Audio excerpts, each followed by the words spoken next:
welcome into another episode of the Pain and Panic podcast. Excuse me. Whew. It's late. It's week 3. It's late and it's chaotic, Adam. A lot's going on. It's been a wild day. Special teams galore. You might not have got a lot of points from your normal stars in fantasy today, but you probably got a lot from the defense and special teams because, my goodness.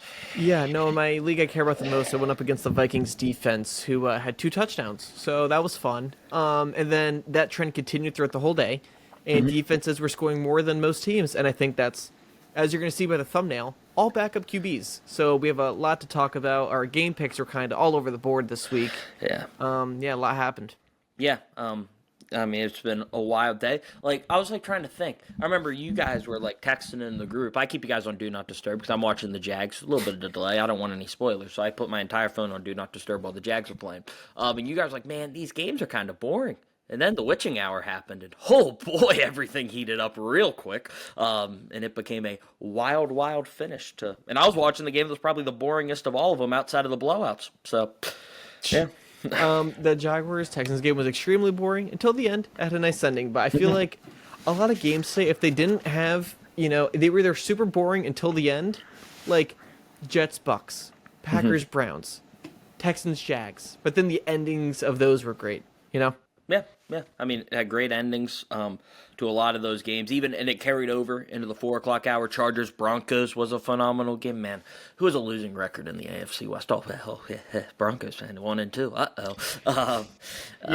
After their fans were not a fan of the podcast, Adam, so we're officially off the Broncos bandwagon for the season. Well, I was never on it. You were. I was. You dropped them like a bad habit. I did. I made one video saying I was concerned. They did not like it. They didn't like it. They really hated me, and then they kind of shifted to you a little bit. Yeah. So, but I mean, the Niners-Cardinals game had a fun ending where Mac Jones looked like he was going to give up the game-losing safety and then led the game-winning drive. So, good flip. Yeah, and the Cardinals, too, got something extremely rare. Trey McBride scored a touchdown. If you know me, Chris Reynolds, first thought, Trey McBride, #1 superfan, comes to mind. I love Trey McBride. He finally scored a touchdown this season. Last year, I think he had the record for the most catches without a touchdown. So I'm really happy for him. And I thought the Cardinals were going to win. But these teams play it safe. And they lost James Conner for the season, and they're just running the ball up the middle, Adam. Stop it. Throw the ball. Let Kyler scramble. So they just side note, I'm a secret Cardinals fan with Kyler Murray. They're just reading the defense and taking what the defense gives them, buddy. That's what they're doing. 1 yard on a carry. You complain when the Raiders decide to throw it deep and don't run the ball for 1 yard up the middle. Ashton Genty is better than Trey Benson. The yards per carry, I don't know. He is. He is better than Trey Benson. You are right. That was a good game. Bears, Cowboys had some exciting plays. Boy, Ben Johnson was drawing them up early. Does Ben Johnson, did that carry over from Detroit? Because they ran it up on him last year because there was that little bad blood from the 2-point play where they called the ineligible illegal touching because the guy didn't report. I think he still held that up, and that's why the flea flicker came out early in that one. I really think Ben Johnson just tries to show that he can coach, but Caleb kind of makes it difficult to notice that at times. So I think Ben Johnson really has to dig into his bag. And honestly, that flea flicker, people are like, play of the year. Listen, that was a normal flea flicker. That was, and they almost messed that up. That flea flicker back was terrible. I think it was floating in the air. But, that was honestly one of the highlights. And the Bears always come out with a clear plan, and they usually score in the first drive. The issue is everything after that. So, they came out and smacked the Cowboys. They also lost CeeDee Lamb, at the very beginning of the game. If you have him in any league, like I do in one, there goes this week's matchup. Yeah, he got rolled up on bad. Hopefully he's going to be okay. I mean, you never know. It's probably going to be an ankle sprain would be my guess. He's getting an MRI tomorrow. So we'll see, but you hope he'd be back because George Pickens is a really, really good #2 right now. Don't know if he's ready to be the #1 for Dallas. The ball bounced off his hands, then he was smashing his helmet on the sideline in frustration, so that's fun. Yeah, and then there was another game in the 4 o'clock hour. We were talking about how the Saints were competing in games. That did not happen today, Chris. It did not. Listen, I'm fine losing games. I want to lose games. And I told you, Adam, the best case scenario, the Saints lose close games. They get worse for the draft pick. That's great, but you want to see signs of hope. And it honestly wasn't even about the offense in this game. They're talking, Kamara plays so well against the Seahawks. They're, playing really well. the Seahawks defense basically scored 2 drives on themselves. One of them, they kind of kick return like right to the goal line, and they ran it in. So the Seahawks defense is legit. The Saints couldn't really handle it, and then the game seemed like it was out of hand before it even started. I'm okay with it, and it's not exactly what I want. But when I'm looking at the other teams that are losing, the Browns, who are competing for the worst spot, they won today. And you don't know if they want a quarterback in this upcoming draft because they just drafted 2. They probably will, but who knows. And then the other team that's struggling, the Titans, they just drafted the number 1 pick. They're definitely not taking a quarterback in the first round. So still looking good for the Saints. A little concerned about the Giants, maybe sneaking in there. But they have Jackson Dart, so I think, who knows what's going to happen with Dable and everything. So looking pretty good for the Saints, Adam. Yeah, teams you have to worry about, the Jets. They'll probably be looking for a quarterback if this continues. They're now 0-3. And the Panthers won a game. About 30-0. Yeah, that was actually the biggest upset to me because, actually, no. Browns beating Packers was the biggest upset. But the Panthers, what happened to Michael Penix? He had this electric arm last year. He was zipping it, and maybe it's because we were used to Kirk Cousins throwing the ball to Drake London and Kyle Pitts, but Michael Penix came in. It was like, wow, he can actually throw the ball a lot to these guys. And then Michael Penix, it looks like he's just like doing little dump offs, like so like lollipopping. He's just being so safe with the ball right now. Like I want him to come in and be like a Jameis Winston with the left hand instead. And instead he's out here looking like Tua. I don't really understand what's going on with that. Hopefully they figure it out because I do like Penix a lot more than Kirk Cousins, honestly. I don't like Michael Penix, and I don't like the Falcons and my Super Bowl picks in the NFC South. So the worse the NFC South is, the better it looks for me. Listen, I'm a Saints fan, but right now I'm rooting for the NFC South because the better they do, the worse the Saints do. Well, I'll root for one of the teams in the NFC South. The Panthers are You mean fun. the best comeback team in the whole entire world? Baker's, right now, I think he's going for a record. 3 for 3 on game-winning drives. If he goes 17 for 17, boy. Only team ever, I believe they said that won on like as the clock expired, they had like the game-winning field goal. Yeah, and their kicker was on my bench today, and he really balled out. Yeah, it was touchdowns to win the last 2, and then game-winning field goal today after a kick was blocked and returned for a touchdown. Yeah, let's get to missed field goals and blocked field goals. This happened last year where there was randomly a bunch of missed field goals and blocked field goals. I just don't know how it happens, but it just seems like all of a sudden it's impossible to kick a field goal. These defensive linemen just push their way forward, get their gigantic arms up, and when you see the view from the kicker, you're like, wow, they really have to kick it up. I just don't know how it all happens at once. It seems like where it's 1 week, all these kicks happen. The poor Rams, I think the Rams kind of got robbed today, to be totally honest. They had the game, and then they start choking. The Eagles learned that they can pass the ball to A.J. Brown. That was new, and it was actually fun to see for a little bit. And then I was like, all right, let's see the Rams take care of business. I needed the Rams because you picked the Eagles, I picked the Rams. Or I picked the Eagles, you picked the Rams. Yeah. So this is one of the few games that I could have won in our game picks, and I did. But I wanted to see the Rams win. Puka Nacua had a great first down, flexed towards the stands, and I guess there was an eagle in the general direction. They called him for taunting. Brings them back. They don't get the first down. Cost them that drive. Eagles come back, score.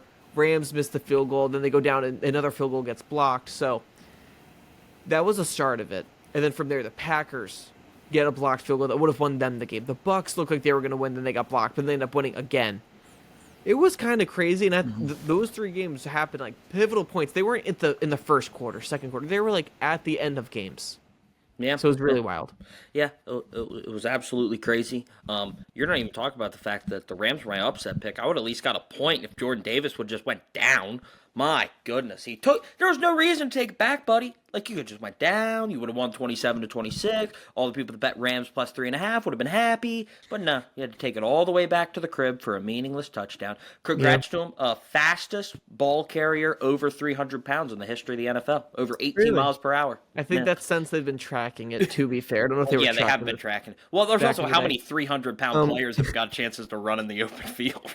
I think my pick was New England, correct? No, your pick was not New England. Your pick was Cincinnati over Minnesota. Oh, is that who I ended up going with? I almost gave you negative points for that, by the way. Listen, my whole philosophy was, this is a random game, 2 backups, and I thought Jake Browning, who's played with this team before, would be better than Carson Wentz in his first appearance. I did not realize how bad Jake Browning was going to be. I did not realize how good that Vikings defense was going to be. Jake Browning has beat Brian Flores before. So I thought, for those reasons, the Bengals would win, and I was very wrong. I will admit it. The other pick I was debating was Patriots Steelers. That's what I thought I picked like all day today. I was like, I forget who. Maybe it was the Patriots, and then they ended up choking it. So I was upset anyways. So doesn't matter for me. Yeah, nah, you had the Bengals, and it did not go well. I tried to warn you. Like Drake Browning did throw 3 picks to the Jags. Now the Jags have forced 3 turnovers in each of the first 3 games. The defense is balling. But yeah, I mean Jake Browning. It might be time to make some phone calls. I know there's a guy, on the game right now with the Giants that's sitting there as a third-string quarterback. Kirk Cousins still sitting at Atlanta. Might be time to go get yourself. Well, they can't get rid of him now. They just benched Penix for the game. Well, that wasn't a true benching. That was just to keep him healthy. that's like a full strike. That's like strike 1. Yeah. It's like terrible game. You got to get benched in game. Hey, Dak got benched today. For Joe Milton got some run. I think it's because the game was out of hand. Penix was playing terrible, and then the game got out of hand. Yeah. Yeah. But yeah, it's just. I think it's gonna be time to make a call. If you're gonna want to try to save the season, you got to make that phone call to somebody. Jameis At least Winston? I think Jameis, Kirko. There's some other guys out there. Not gonna get Carson Wentz. Probably not because I don't know how long JJ's out, but not gonna get Carson Wentz right now. Who else is out there as a backup? Zach Wilson's available. Zach Wilson is available, but they might need him. He's a very important backup out there. Who else? They could go get one of the 2 in Cleveland. Where's Drew Lock at right now? Oh, jeez. I don't know. Because I really liked him 2 years ago in Seattle.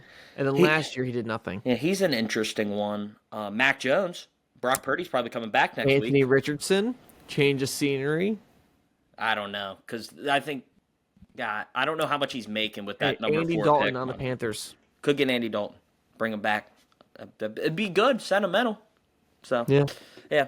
There's a lot of interesting options out there that Cleveland could look at. I think you at least also you look at the backup behind Jake Browning. I mean, you need to get somebody to at least be there in the room because if Jake Browning gets hurt, you give Browning one more game, and you're like, hey, we remember you being good. What? Yeah. Where's that version of you where you were like a good backup? Yeah. I mean, you're going to give them another game because the Vikings do have a good defense. It's the one thing that has been consistent for them through 3 weeks. The defense was not the problem last week against Atlanta when they lost. It was the offense. So, yeah, you'll give them one more week. But that's good transition. That's all the games. One game, if you noticed, we did not talk about was the Chiefs-Giants because it's still going on. We're recording a little early today. Didn't have much to say about it, but the Chiefs just scored to go up 23-9. So, yeah, we can pretty much conclude this will be the that will be the end. Will be the Giants losing that game. Malik Neighbors had a surprisingly quiet game, and I'm very happy about that. Shout out Sketch or one of our dear friends. Next week, the Giants have to play the Chargers, so you're still probably going to keep Russ in. And then after that, they play the Saints in Week 5. I feel like that would be a logical first start. The issue is Week 6, they play the Eagles, and it's like, do you really want to throw them to the Wolves against the Eagles? So I don't know when, because then after that, they have Denver, and they're just having a really tough schedule this year, surprisingly, considering they were the last team in the division last year. So I don't know when Jackson Dart's going to come in, but probably that Saints game would be my guess. Yeah, it's going to be soon. It's not going to be much. They already have packages for him to use his legs, so I think eventually you're just going to say, we're giving him the full range because this isn't working. Especially, you're now 0-3. The Eagles are 3-0. The Cowboys are 1-2, so, I mean, you're not completely out of the division now. The Commanders already beat you, and they're 2-1 now after a good win for Marcus Mariota. Tough switch for you in the game picks. A late switch to the Raiders with Jaden being out. I should have stuck with my gut, but I really was like, there's no way I'm picking Mariota to win. And I felt convinced when Mariota had a great run. I was like, oh no. Then he hurdled a guy and fumbled. And I was like, this is why I picked against the Commanders. I was smart. Just picked the safer team in the Raiders. Mariota fumbled it, and then they ended up winning the game. And I was like, oh, okay. I guess it was a weird, sneaky, that wasn't a box score game. Because, Geno's numbers looked decent. Genty didn't play bad. It was one of those where, it's special teams and the hidden stats just really killed Vegas. And yeah, I mean Debo took the first kickoff all the way back far. So the kickoffs, just side note, I know a lot of people talk about this, but the kickoffs are kind of absurd to me. They're so friendly to the receiving team that it does make kickoffs more interesting, but it doesn't feel like I'm watching football. Yeah, because kickers are making the field goals from farther than ever, and they're starting closer than ever to the field goal. So I'm always kind of just scared of teams about to score. Well, more teams I think you're going to see what the Rams were doing. They're kicking like these knuckleballs. The Eagles Hmm. had serious problems with it. Like, and they were pinning them inside the 20-yard line almost every time unless Tank Yeah. Bigsby missed it and went to the end zone. And they're So, saying the balls too, they can like beat up the balls before the game. So oh, like yeah. so the kickers now are kicking Yeah. them better, which they say, but then I feel like kickers are missing a lot this year. But maybe the distance is better. But Yeah, no, they're allowed to use the balls they practice with more. It used to be you had to use a different ball in the game, but now they yeah, can use whatever they want.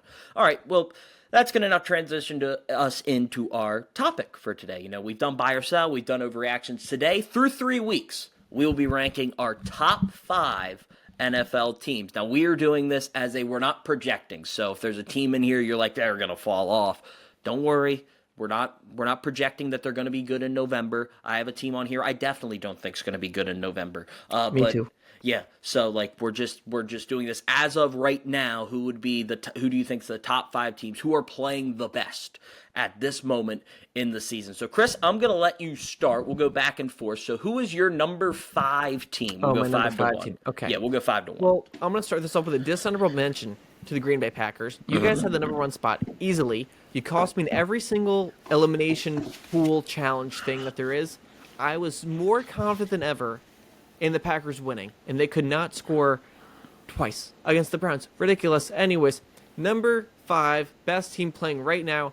I'm going to go with the Ravens, and I feel like Monday night really is going to change where I have them. I think if we make a short of this, it's going to come out, whatever. But if they beat the Lions, I'd probably move them up. And then if they lose to the Lions, I'd probably move them out. So that's why I have them 5. I don't want to put them too high. But Lamar Jackson, Derrick Henry, Zay Flowers is a very good receiver. And they still have a decent defense. The secondary seems a little weird, but we're going to have a real test this week. I like the Ravens. I think they have maybe the most talented team in the AFC. Yeah, I initially had the winner of Ravens Lions in my 4 spot. I've moved it because I'm like, that's a little cheap. Just to pick both of them. So I'm like, I'll just leave them both out because I'm like, well, the loser's not going to be in, the winner would be in. So I will say, I think I wouldn't have the Lions in the top five, even if they win, but I would have the Ravens. what if they win in convincing fashion? Still, there's one team that I have right in between the Ravens and the Lions. Interesting. I also had the Packers out as well. They were Yeah. my number 1 team.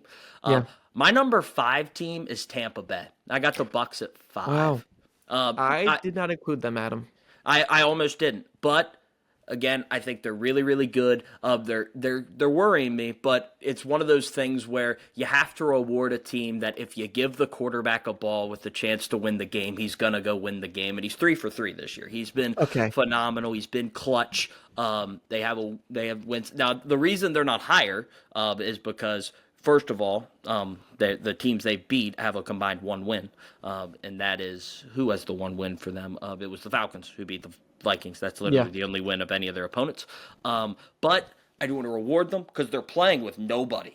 Like, their entire team's out right now, and they're still finding ways to win games, and Baker's been phenomenal. So that's why they are my number 5 team on my list. They almost didn't make it, but they are my NFC Championship representative, so I did want to, acknowledge that they are 3-0, and they found ways to win. When other teams are losing these games, they found ways to win. I'm just kind of stunned at what other teams you could have off this list. To be fair to the Bucks, they are playing really great at the end of these games, and I think they should be a top 5 team. However, ranking them right now, and considering they are missing 3 of their 5 offensive linemen, Mike Evans got hurt today. They still don't have Godwin back, and Emeka Buka today was their best receiver, but he was limited, in game because he had an injury. I don't want to pick them to be a top 5 team because I feel like it's really about their competition that they could still manage these comebacks. I feel like the moment they play a good team, they can't pull off a magical comeback. So I don't have them 5 right now, and that's only because they are the second most injured team I've seen. Number 1 is the 49ers, who you're watching the game, and every single quarter someone is going to the sideline center for the game. Today they lost Nick Bosa. We'll see how long that is. And their number 1 pick, Michael Williams, also got injured, but he came back. But no, the Bucks I think are really good. I'm not taking them with their injuries. I just had to put them in because they were my Super Bowl pick. That's the main reason they made it. I had to You have little them. devil, you. Yeah. Loyalty on this side of the table. I know you're throwing away your picks like crazy, but loyalty on this side. Yeah, you know what? I'm going to throw out the Broncos, and I'm putting in a team that beat them. The Colts, number 4.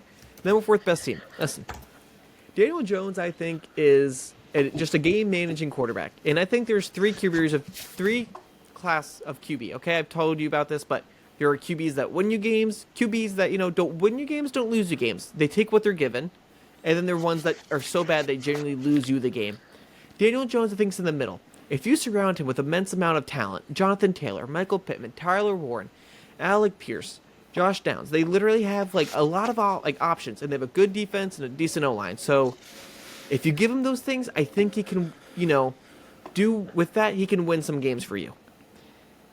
However, when he's on the Giants, they don't have Saquon anymore. They have a terrible offensive line. They have a terrible defense. They have no receivers. He can't win you games, and I think it'd be really hard for any quarterback, let alone Daniel Jones. So now that he's surrounded by all this talent, I think the Colts look amazing. Jonathan Taylor he's looking like one of the best backs in the league right now. And Daniel Jones is throwing guys who are always getting open, so I think they're a really good team. They've played real teams, and and they've beat up on the bad teams. So I think the Colts come in at number 4. We'll see if this lasts. I'm actually kind of more in on the Colts than you, Adam. I don't really think it's going to expire. I think they're actually going to make the playoffs and win this division. I don't think they're going to win the division. I'm wearing the sweatshirt of the team that's going to win the division. Just watch out. That defense is dangerous.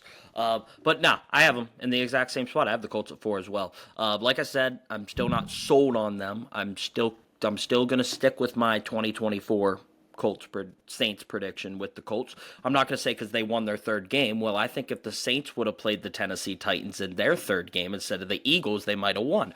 So I'm going to stick with that prediction. But no, they're playing really, really well. Daniel Jones is playing great. It reminds you, if you're a Colts fan, it reminds you of kind of like Sam Darnold last year with all the weapons out there, and they're finding ways to win, and he's making the right plays, and he's doing a lot of good things. I think that's your hope. And also, week 2, Sam Darnold and the Vikings had a huge win last year against the Niners, this year, Daniel Jones, week 2, they had a big win against the Broncos, an emotional win at home, and then they bounced back by beating up on the Titans, which you should do if you're the Indianapolis Colts, and they found a way to get it done. So I got them in the exact same spot. I think they're playing really well. The schedule, I do believe, gets a lot tougher for them this week, seeing who they play. They play the Rams on the road in LA, so it does get tougher for them this week. But no, I got them at 4. I think they're playing really well, and they deserve to be in the top 5 with the start they've gotten off to. And I really like Shane Steichen. He's a really good coach. Yeah. Who would have thought Daniel Jones, number 4? It's crazy. But I actually will say, what's different than Sam Darnold is Daniel Jones has shown that he could be a decent quarterback with a good team in New York, where Sam Darnold really was like, oh my God, I can't believe that he's actually good on the Vikings. So Daniel Jones, I think, is showing this is best case for him. Yeah. All right, now number 3 for me. This is where this isn't really going to make sense based on today, but I'm putting the Rams in at number 3. I do not have the Eagles on the top 5 list. And I feel like we're just going to play the result of who won today. But I genuinely think today the Rams are robbed. Puka Nakua's taunting call was ridiculous. It was genuinely ridiculous. And the Rams were 2 blocked field goals away from winning this game. So the game could have easily gone either way, at least saying that these teams are even. But given it was on the road in Philly, and also given the Rams needed 2 blocked field goals, the Eagles didn't get any luck. Or the Rams didn't get any luck, okay? The Rams were extremely unlucky, and they were on the road, and they still barely lost. Whereas the Eagles had all this luck come their way, and they barely won. So, I think the Rams are actually better than the Eagles. I think this matchup, for some reason, the Rams kind of know how to play them better than anyone. I think the Eagles learned how to play offense again, but I think the Rams are a really good team, and they just force-feed their best players. Puka Nacua, I feel like, is getting 8 catches a quarter, and he's just getting drilled every single tackle, but he's still in there. So, you yelled at me for my Bucks pick because they haven't beat anybody. Who's the Rams beat? I'm going to give them a spiritual win today over the Eagles. Okay. Because they played so well. Who else have they beat? Who did they play week 1? The Texans at home. I think the Texans are a decent team. The Bucks beat them in Houston. Yeah, I think the Texans are an okay, decent team.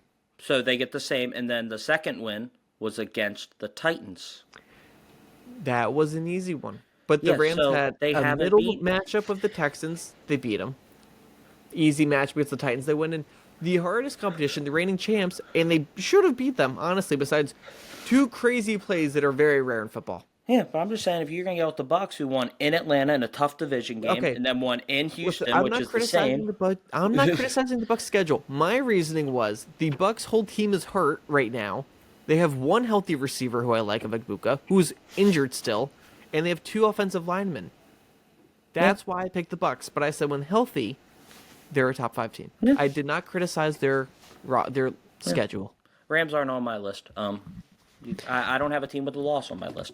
That's fair. So my third team is going to be the Chargers. I got the Chargers at number 3. Their first 3-0 start since 2004. Trivia time, Chris. Who was the quarterback of the 2004 San Diego Chargers at that time? Drew Brees. It was Drew Brees. He got him off to a 4-0 start.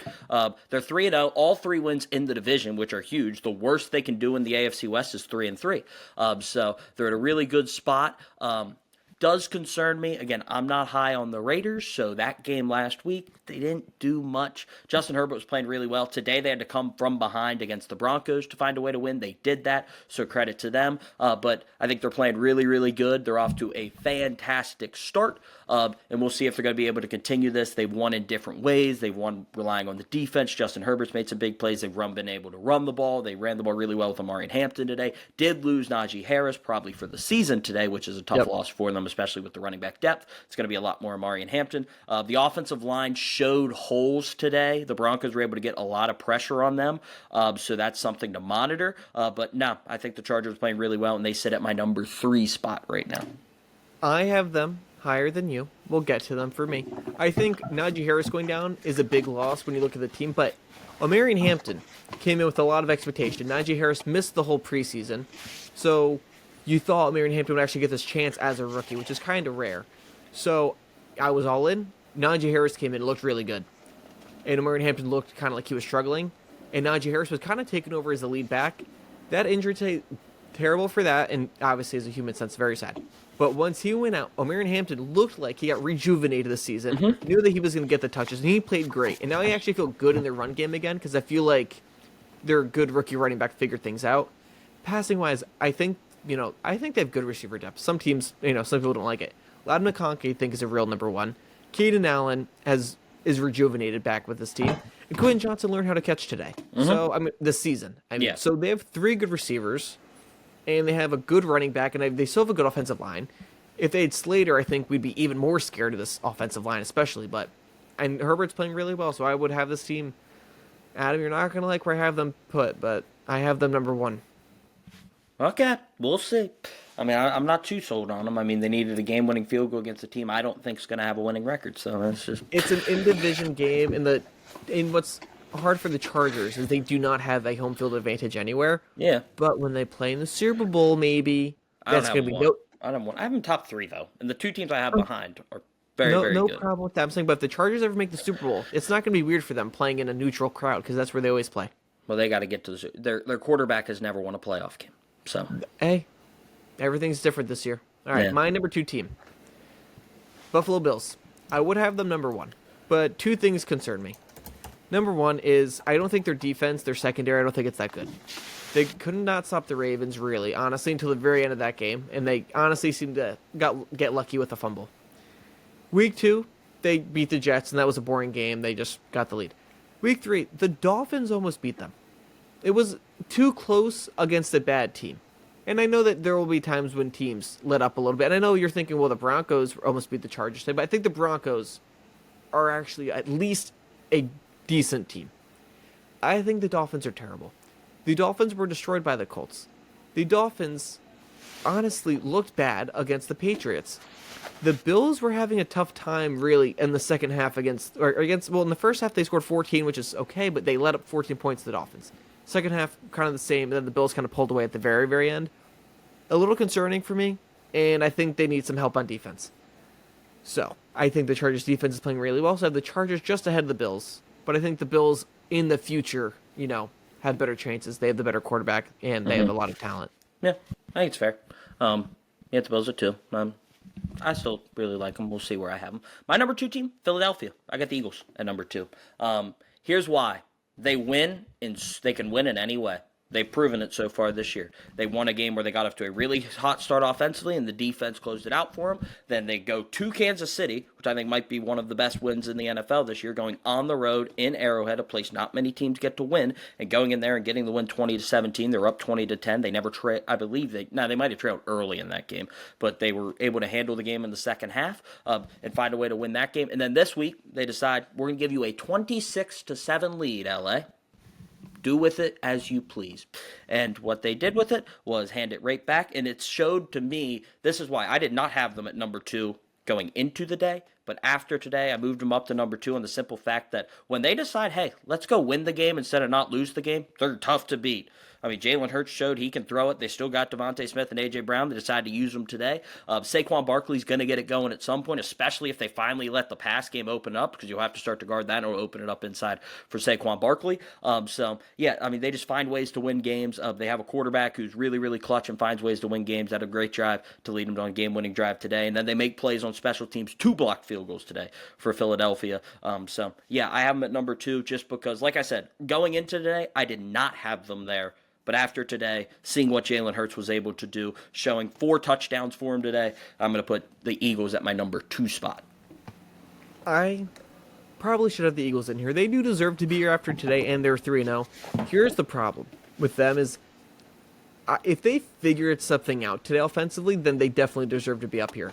What concerns me is they have not found an offensive identity, really, with this new offensive coordinator. They lost Kellen Moore, who's now in the Saints. And week 1, they started great, but then they got in this weird rut offensively. And really, in their second game against the Chiefs, they weren't scoring. They weren't actually playing offense. They were just getting enough points to win. There's a difference. And they weren't actively trying to win. Like you said, they're just trying not to lose. Mm-hmm. And they were doing that for most of this game, but it wasn't working. The Rams were getting to Jalen Hurts, which you rarely ever see. And it wasn't until he said, we have A.J. Brown, who's probably a top 5 receiver in the league. Let me throw the ball to him and see what happens. Then they started scoring in bunches. Devontae Smith was getting the ball. And then when you go to run it, the teams can't just stack the box expecting Saquon to run. It was great to see. And if that's what they figured out, their offense, then they're definitely probably even number 1. Mm-hmm. However, I need to see it another week to actually think they figured it out. Because if we go into next week, we see 8 tush pushes. We see runs up the middle for 2 yards, and they win the game 13-10. I don't want to hear it again.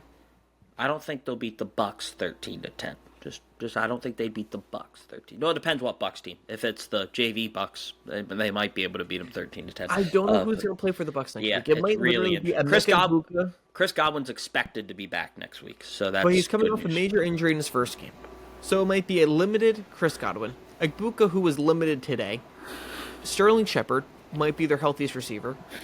And then you have 2 offensive linemen. And then defense, I think, is pretty healthy. When is Tristan Wirfs expected to be back? I don't know. Yeah, because he's been out. It's been tough because he's their best offensive lineman. But I'll put him at 2. I'll give him a pass on the Cowboys game because they scored on every drive until the lightning delay. And then that's when both the offenses stopped scoring. But even when they were scoring, they didn't involve A.J. Brown at all. And which should be more impressive. If they can win without him, imagine what they can do with him. I want to see the team. Remember when they went to the Super Bowl and lost that year? Their offense was clicking on all cylinders. It was firing on all cylinders. Everyone looked like it was getting, they would go to offense, and they'd end the game by running, and it was a nice balance. I think they've really struggled to find that balance, since then. Last year they kind of relied more on the run, but then in the Super Bowl they found that passing game.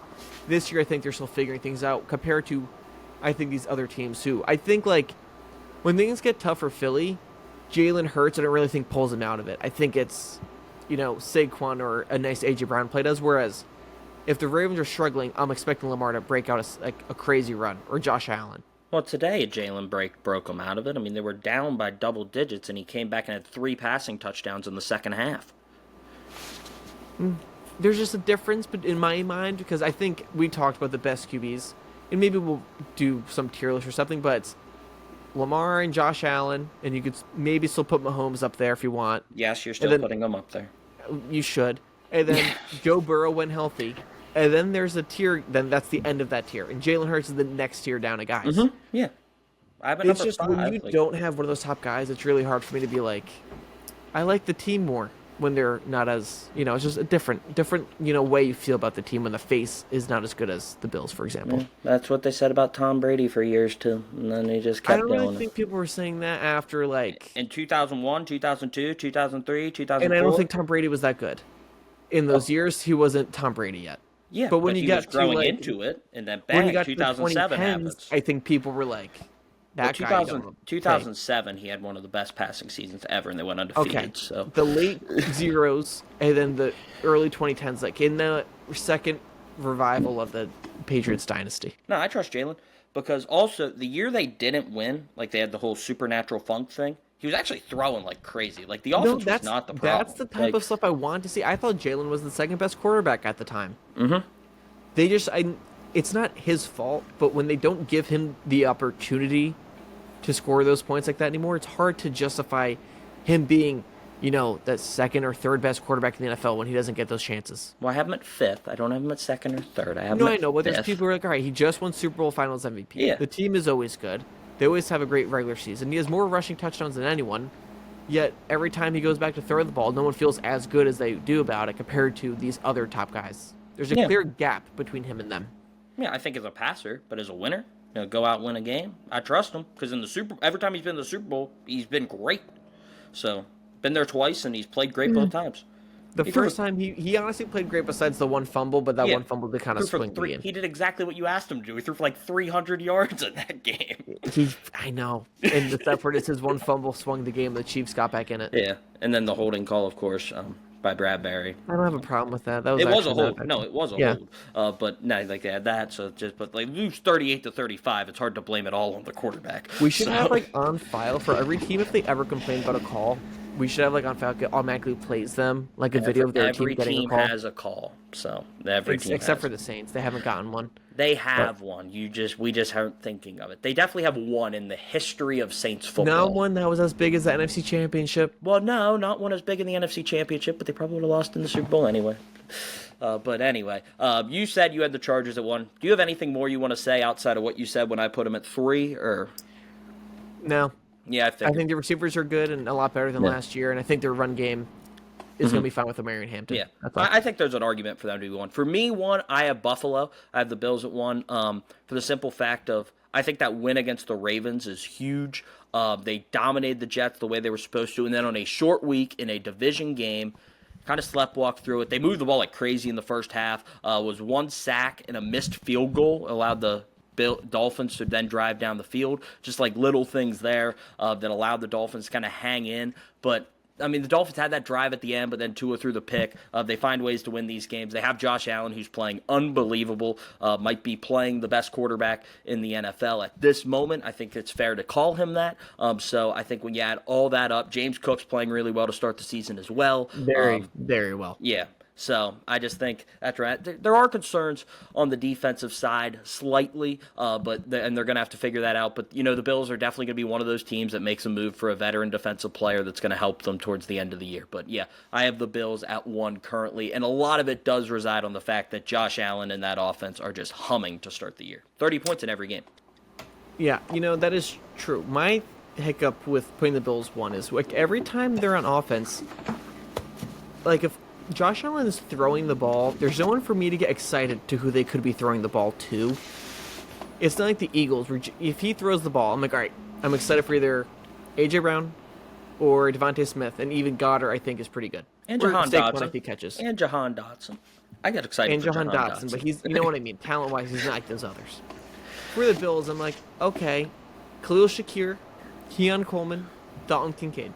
Doesn't have the same level of like gravitas to it. So just for me on offense, I feel like it's really the Josh Allen show, and it's like the system around him, and it was more fun for me and to trust him when he was like, all right, you always will have a number 1 of Diggs, out there. And it just feels weird on offense, but they are still scoring, so I guess it's working. But for me, I just don't feel the same, and even like the Chargers, Ladd McConkey, I feel like will always be open, or Keenan Allen, or Quentin Johnston. Surprisingly, I did not think I'd ever be saying that, but like I don't know, maybe just we have to get used to it. But those guys there's more receiver by committee than like a few stars. Yeah. Oh, I don't disagree with that. I just think Statistically, the last 2 years, Josh Allen's been phenomenal. He's not turning the ball over, which is huge because that was his problem early in the year when he was throwing it all around with Diggs and that. Now he's protected the football these last 2 years. Not forcing the ball down the field, as you said, but he's doing a good job just taking what the defense gives him. I think he's doing kind of what the Chiefs do. I know you don't like it because you think it's boring, but they're taking their time down the field, and then that sets up when they need to take the shots like they did against Baltimore. They're able to do that, and he's able to make those plays. So I think it's kind of in this game, here's what we need to do to win, but it changes when you play. Like I said, the offense against Miami, where he only threw one pass beyond 10 yards, is different than the offense we saw against Baltimore when they needed him to do more through the pass game, and then they went and they did that. People keep wanting to be about the turnover margin and not turning the ball over, and that's fine and dandy. But when you're not scoring a lot like the Chiefs, that's when I have a problem. Oh, yeah. The No, Bills I'm not are comparing the scoring more, offense, so I yeah. think it's a little different. But even the Cardinals, like, they don't want to turn the ball over, and they did not complete a pass more than 20 yards the whole entire game to the very end. Once they did, they started scoring, and then they went deep again. They got a defensive pass interference call, and then they score. And it's like, oh, cool, but then they lost the game. But maybe if you were doing that the whole game, instead of kicking field goals and doing inside runs for 3 yards every single time, you'd be in a better spot. I get you're trying to set things up, but I think teams are becoming too, they're too afraid of taking a risk. And they're just like, all right, let's not turn the ball over. And then both teams are not scoring instead of both teams, going back and forth. That's why I think that Giants-Cowboys game last week was like the greatest game ever because, both teams were throwing picks and making mistakes, but it led to a really fun game. Yeah. And I'm a consumer, Adam. I'm not a coach, so I'm not as invested. That it might be a reason why the Cowboys are now 1-2 and the Giants are 0-3. There might be a reason that game was so fun. But no, I think, and it also, it's like it sets everything up, as I said, and also the fact that I wasn't trying to say compare the offense. I think they're trying to marry that on we'll play risk adverse football, and then when it's time to take shots, we'll take the shots. And sometimes you don't know, they maybe try to set up that deep ball they're trying to call, and then the Dolphins safeties drop back on that play, they take away from it, so Josh Allen has to go to his check down on those situations. So a lot of it is the defense kind of forcing the offense's hands. But now we'll see. But Josh Allen's been phenomenal this year. He's right now probably the front runner for MVP. I mean, I have a soft spot for Baker because of all the game-winning drives, but statistically, of course, it's Josh Allen. There is the case. If the Bucks finish with a great record and we look back at their season like everyone was hurt and they still won games, I'd consider Baker. But they have a chance at the 1 seed, with the division and everything and their schedule. They have a chance. They could end up 13-4 and really not even have any big wins, which would be the funny part. The main concern there is the Eagles and the Packers. Yeah. The Packers just lost to the Browns, so I really don't know if the Bucks don't think can keep this up. Once their schedule gets more difficult and they don't have Mike Evans, I think Mike Evans is going to play next week. He got hurt and immediately just walked to the locker room. He was like, "Yep, I'm done for the day. Bye, guys," and he just left the game. Yeah. Yeah, I mean, they're going to get healthy. Mike Evans is going to play again this season. He's not going to be done. No, I know. Well, I'm just saying, their team is just very dinged up right now. I think they might go into a skid, but Baker right now is playing great. Another team, I mentioned the 49ers injuries, but it was ridiculous. And then Mac Jones is limping at the end of the game, and they still won. But, the Niners, what's weird about them is it's every season besides one. And that one season was when they went to the Super Bowl. But, every other year, they just always get so injured. And some of it is just their guys are injury-prone. But other parts of it is just, random things happen. Whoever they get seems to come there and be injury-prone. It's kind of crazy. Yeah. I said, do they have a training staff? I still don't know the answer to it. It really doesn't look like it. We'll go to our week picks and upset pick update. I'm really upset about this. We already mentioned I got hosed. I should have at least had a cover today. Didn't get it. So we're both still sit at 3 points in the upset picks going into week 4. NFL picks, Chris, you're not going to like this. I've now jumped in front of the lead by 1 game. No, we're tied up now. Now, because you were 1 up after week 1, going into this week, and I'm 2 up today. So wait, I'm 11-4 today. You're 9-6 because you had the Bengals, I had the Vikings. You had the Patriots, I had the Steelers. You had the Eagles, I had the Rams. So that put me 1 up. But then I had the Commanders, you had the Raiders. So that switched it again. So I've won. I'm so confused. How many games did we disagree on? Oh, we disagreed on 4 games. Yes, because you flipped the Commanders to the Raiders. That's right. I remember in my head, I thought. Yeah, it was 3, and then and then you changed it to the 4th with taking the Raiders. So, Mel making the graphic, I forgot to change it from week 2 to week 3. Yeah. So I kept my pick though with Adam as the Commanders, and then last second, right before I posted, I was like, "Wait, that says the wrong week. Let me change it." And then I was like, "Oh, Jaden Daniels isn't playing." Adam said I could change it. Okay, Mm-hmm. cost me. Now you have the lead. Yeah. Next week I'm gonna have a bounce back week. Am I, are you going to be able to bounce back from the mind games I'm playing? Because I got you to pick the Saints. I got you to flip to the Raiders. Are you going to trust me at all this year when I talk here's to you what about I'm anything? doing. I'm going to write down my picks before we talk, and I'm not deviating. That's what I from do. them. That's what I do. So, And you also have the advantage of going second. So well, Chris, I write down my picks. I've never changed. I write down my picks before I know yours. So, but if like, you go first, I want to be safe. I could copy you, for example. I'll give you a hint. If you go to the pick sheet that we have on our Google Drive, you'll see all my picks before you Not even doing announce that. yours. Not doing it. So, because I just follow Not through. doing it. Yeah, but that's the thing. So I will move into a 1-game lead up on Chris going into week 4. Thursday night this week, Chris. Seahawks at Cardinals. We'll get those picks in now before we go to our pain and panic of the week. So, Chris, who do you like in Seahawks in Arizona taking on the Cardinals? Short week for both teams. Obviously, Seattle blew out your Saints today. Cardinals, heartbreaking 1-point loss in San Francisco. You give me your pick first, Adam. I'm taking the Seahawks. The injury concerns me. I think short week for the Cardinals off the James Conner injury, I think hurts them. Seattle's playing really well. Plus that defense I really, really like. So I'm going to take Seattle in this one. Here's what bothers me, is the Seahawks do a really good defense. I just never really want to pick Sam Darnold. Mm-hmm. And I love Kyler Murray. But the Cardinals lost today in a game they should have easily won. But I will say this. Kyler Murray looked very annoyed at the end of today when they lost the game. And I actually like it. You all right, buddy? I get really emotional about Kyler Murray. But he looked upset at the end of the game. And I was like, I'm going to need water, Adam. Hold on. We'll call timeout on the floor here. I'm sorry about that. I almost died. As You're I was back. Kyler Murray looked upset after losing today. And when he's really trying, he looks great. He's kind of been lackadaisical, just like, okay, we'll kick a field goal here. I want to see Kyler play with an edge. I think he looked upset at the end of today's game. Trey McBride caught a touchdown. He looked really good. And I think they needed a loss just to be like, all right, let's go. We should have won this game against a division opponent. We played their backup, Mac Jones. We lost. I think they're kind of like, let's go. And then after the James Conner injury, they were like, they just seemed to be, all right, we need to kick things going because they seemed really complacent with things. Marvin Harrison dropped the easiest pass I've ever seen. I think that's going to change. Give me the Cardinals. Seahawks have the best unit in this game with their defense, but I think the Cardinals are going to come out pretty good on offense. I think Sam Darnold and the Seahawks got used to a Saints team that was not very good, and I think they're going to, have to wake up and play a real team. Sticking with the home team. Home team's 3-0 on Thursday Night Football this year, so not a bad pick there, Chris. I don't know if that's fair when the last week was the Bills versus the Dolphins. The week before that, it was the Commanders and Packers, and the Packers are really good. And then week 1 was the Cowboys-Eagles. This is probably one of the most split Thursday night games. I try to give you credit for taking a good pick, and you just throw it under the bus and say, I don't know. Oh, great. Arizona's home. Thank you, Adam. Yeah, Thank you for the point. I thought you were going to say that my pick. I was trying to be like, hey, you're taking the home Listen, team. It's I not a almost bad died pick. 2 seconds ago. There was nothing in my throat. I was just choking, okay? Yeah. My gosh, Also, last time by the way, watched Sunday Night Football, The Screaming Baby. Love the kid. But, yeah. Yeah, Chiefs did get the win 22-9, by the way, officially. So Riveting. I guess. Yeah. Did Malik Neighbors make any catches?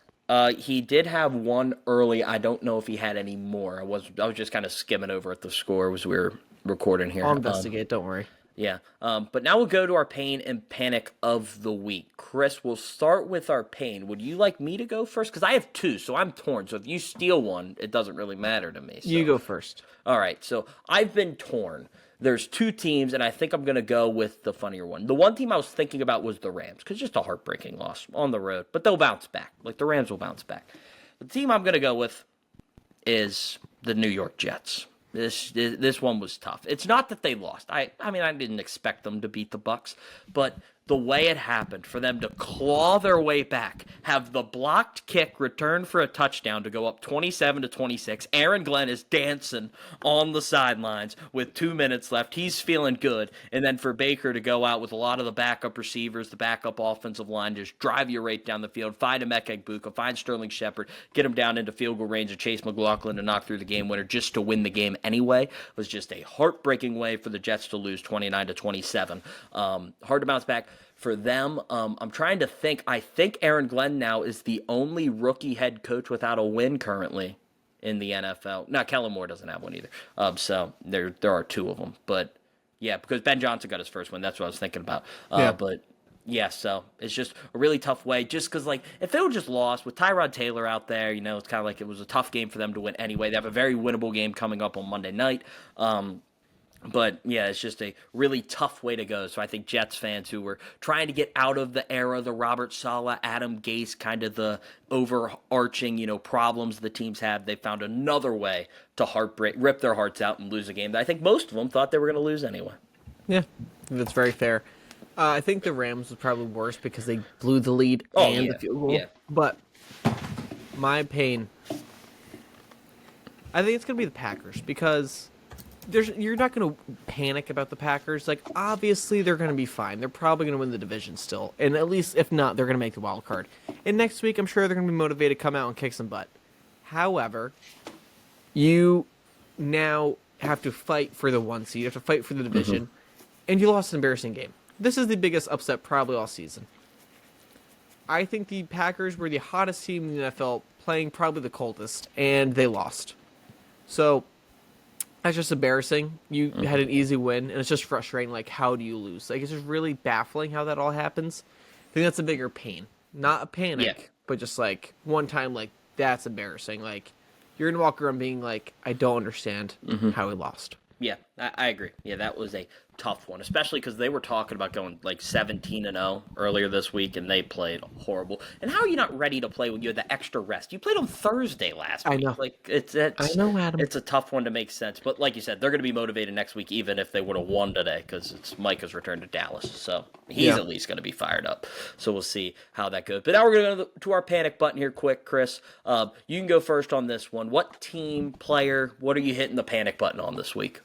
Well, you just mentioned it. Dallas Cowboys. It's time to actually panic about the season.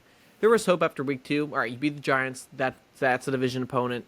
If the Giants won, maybe they could try to be frisky for a wild card, but they are out of it. And Dallas, all right, if you go 2-1, beat the Cowboys. Me and you both picked them to beat the Bears. So the Cowboys beat the Bears. 2-1, good start. Commanders, we're going to be 2-1 too. So, real chance. They lost to the Cowboys, and they scored 1 touchdown against the Bears defense that, has allowed a lot of points.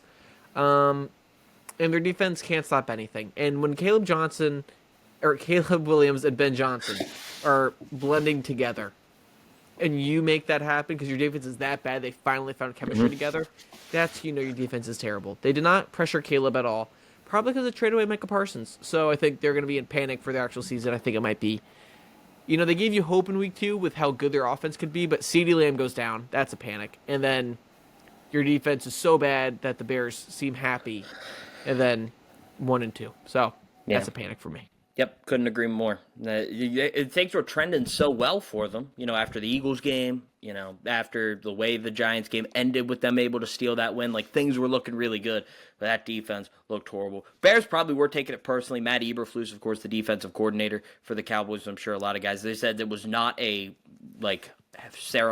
very nice exit. A lot of the players did not like Matt Eberflus, and they let him know about it today, and the Bears were able to get the win. But yeah, I think that's a very fair panic button for the Cowboys. Mine, I'm actually staying in the state of Texas with you. I'm going to the Houston Texans. I watched this entire game as a Jags fan, and this isn't doing you lost to the Jags, you should hit the panic button. And not a hitting panic button on the season. They're 0-3. They're in a really, really tough spot. They're 3 games back of the Colts, 2 games back of the Jags, and the Jags already have a win over them in the division, so it's going to be tough for them to get back. But I'm hitting the panic button on the fact that this is now, I thought last year, maybe give you a pass, but this is now year 2 where C.J. Stroud is struggling. They're not able to find a way to get him into a rhythm. Nico Collins, he had the big catch today after the Trevor Lawrence interception, but they're not really gelling a lot early in this season. There's a lot of things going wrong. I know the offensive line is not great, but you traded away Laramie Tunsil, so that's a little bit on you guys as well for getting rid of one of the good offensive linemen you had on your own team. Joe Mixon's out. I don't know when he's going to come back. There's still been reports that he may not come back with the injury. A lot of people are very skeptical of that, but yeah, I think the Texans are in a really, really tough spot.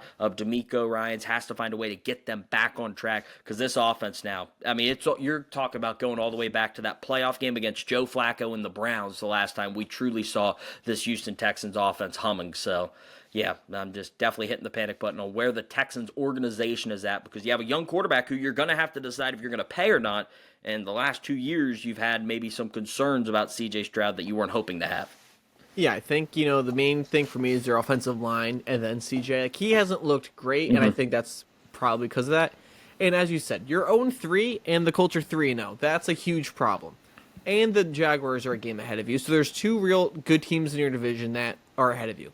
And you mentioned, they have a first-place schedule from last year, which isn't great. When now they have to play, they're going to have to play the Seahawks soon, the Ravens soon, the Broncos soon, and then the Jags. Then Buffalo they have to play, and Kansas City, and then they end the season playing the Chargers, then the Colts. So those are a lot of tough games. Mm-hmm. It's hard to make a path for them to win the division. And, when you look at their lineup now, they lost the Rams, Bucks, and Jags. Those are probably all, games you should lose, besides maybe the Jags. But whoever lost that game between the Jags and the Texans, they're probably, going to be hitting the panic button. But they have a really tough schedule, and I think we're seeing they can't compete and have any magic like they did 2 years ago.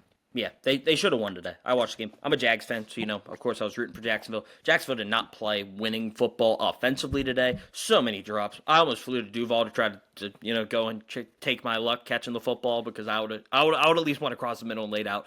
Brian Thomas Jr. had a nice catch towards the end of the game, but yeah, there's a lot of problems. But the Texans had opportunities to win that game, and they did it. They do have a get-right game this week. They get the Titans at home, so an opportunity to get a win, but then you go to Baltimore after that. So, I mean, you're staring 1-4 dead in the face right now. If I had to do a panic for a person, Brian Thomas Jr. last week was the ultimate panic. Update on that. 2 catches today, as you said, 1 big catch that kind of saved the game because besides, 2 catches, 50 yards isn't what we expected. We expected him to be like a Jamar Chase, Justin Jefferson, CeeDee Lamb, and he's not doing that. He really struggled today. Really. It was until that catch under the 2-minute warning, it was really, really bad. But as a Jags fan, you're hoping. He had one that was called back because of a penalty that was a nice connection for them. But you hope that big catch maybe gets them going. They play in San Francisco this week. Also, fingers crossed, San Fran, let Mac Jones play. I want Mac Jones versus Trevor Lawrence. Let's see that matchup. Let's have some fun, all right? Let's live a little, okay? Let's have a little revenge. How many people are actually watching? You're not watching the Niners-Jags game next week. You're going to be watching Ravens-Chiefs. Well, so, RJ, my brother-in-law, is a Niners fan. So today, we had to watch the Niners game on the TV. I have Red Zone on my laptop, but on the big screen now, if I'm there next Sunday, I'll be watching Niners. Yeah. Okay. So maybe you will be. But how many people are actually watching Niners-Jags outside of Jags-Niners fans? Get some a little up in there. Mac Jones, Trevor Lawrence, everyone would be like, oh, okay, that's a little fun. Let's just see what happens. But no, maybe this is my plea so they don't have to play against Brock Purdy next week. But yeah, that's going to do it. But like you said, I completely agree. Brian Thomas Jr., little concerning. Parker Washington started getting the drops. That stuff's contagious out there. I think Travis Hunter's the only guy who's not truly dropping the ball. And he played great defensively today.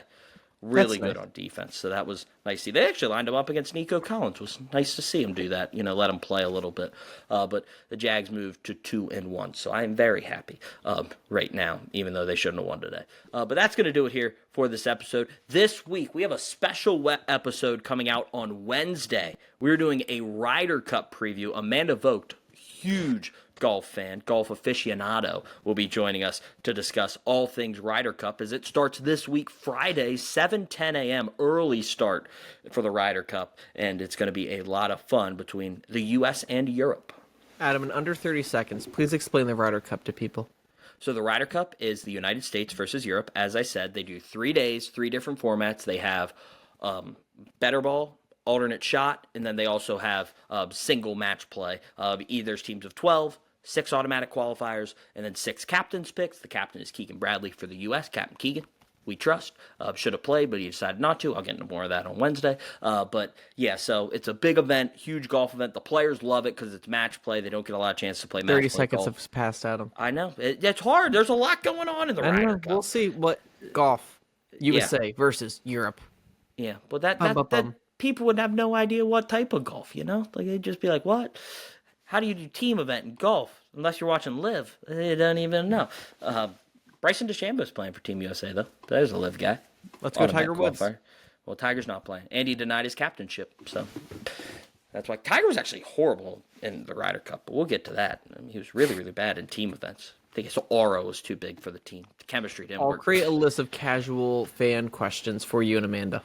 Sounds good. Yeah, we'll hopefully we'll be ready for that. But that's coming at you on Wednesday, and then Friday we'll be back for Thursday Night Football, quick recap, and then of course game picks and upset picks for Week 4. It's a big Week 4, big week throughout all of sports. Ryder Cup, some big college football games this weekend, and then the NFL's got some huge ones this weekend as well, minus the Monday night doubleheader that we'll talk about on Friday. But that's going to do it here for this episode. Please subscribe to the channel. Leave a like if you like the video. Please make sure to follow us on Instagram, TikTok, and X, where we post all our shorts. Also YouTube shorts right here. You can watch them here as well. For my partner, Chris Reynolds, I am Adam Sheets. Thank you for listening.